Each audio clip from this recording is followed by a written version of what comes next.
Di sebuah ruangan yang seharusnya menjadi tempat lahirnya kejujuran, justru publik menyaksikan sesuatu yang membuat dada sesak. Sebuah lomba cerdas cermat 4 pilar MPR yang seharusnya menjunjung nilai keadilan malah viral karena keputusan juri yang dianggap tidak masuk akal. Potongan video itu menyebar cepat. Ribuan komentar bermunculan bukan karena kagum, tetapi karena marah. Masyarakat bertanya, kalau yang pintar saja bisa dikalahkan oleh penilaian yang dianggap tidak adil, lalu untuk apa belajar dengan sungguh-sungguh? Indonesia sebenarnya tidak kekurangan anak cerdas. Di pelosok desa, di sekolah sederhana, banyak pelajar belajar hingga larut malam. Mereka rela begadang, menghafal, berlatih, bersaing secara sehat demi membawa nama sekolah mereka. Tapi semua semangat itu bisa runtuh ketika hasil akhir terasa sudah ditentukan bukan oleh kualitas, melainkan oleh siapa yang duduk di kursi penilai. Dan inilah yang membuat publik geram, karena masalahnya bukan hanya soal satu lomba, tetapi soal penyakit lama bangsa ini. Kualitas sering kalah oleh kepentingan. Kemampuan sering kalah oleh kedekatan. Orang kompeten sering kalah oleh orang titipan. Yang paling menyakitkan, acara ini membawa nama 4 pilar kebangsaan. Tentang keadilan, tentang demokrasi, tentang moral bangsa.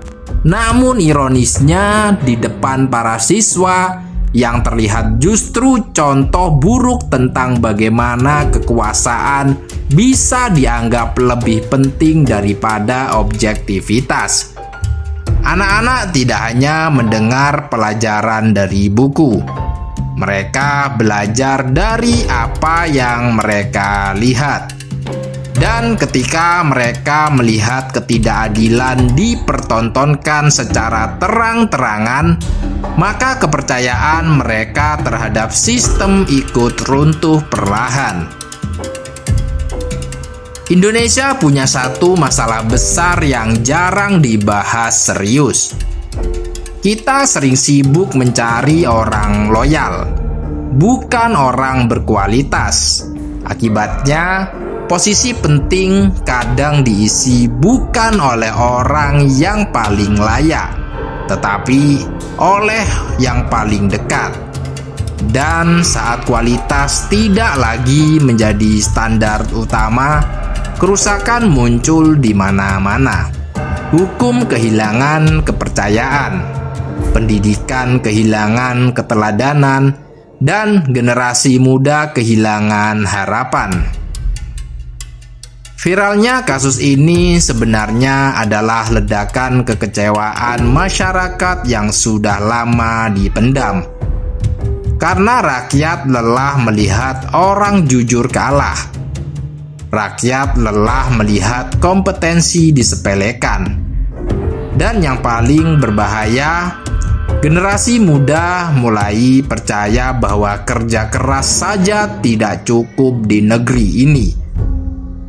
Padahal sebuah bangsa tidak akan maju jika anak mudanya mulai kehilangan alasan untuk berprestasi. Mungkin sebagian orang menganggap ini hanya lomba kecil, tapi sejarah menunjukkan keruntuhan sebuah bangsa sering dimulai dari hal-hal yang dianggap sepele. Dari ketidakadilan yang dibiarkan, dari kualitas yang terus dikorbankan, dari budaya memilih orang yang salah untuk posisi yang penting. Karena ketika penilai tidak lagi dipercaya, maka sistem perlahan kehilangan wibawanya. Indonesia tidak kekurangan orang pintar. Indonesia tidak kekurangan anak hebat. Yang masih kurang adalah keberanian untuk benar-benar menghargai kualitas dan kejujuran. Sebab masa depan bangsa ini ditentukan bukan hanya oleh siapa yang belajar paling keras, tetapi juga oleh siapa yang diberi kuasa untuk menilai dengan adil. Dan ketika keadilan mulai dipertanyakan, maka seluruh bangsa seharusnya mulai khawatir.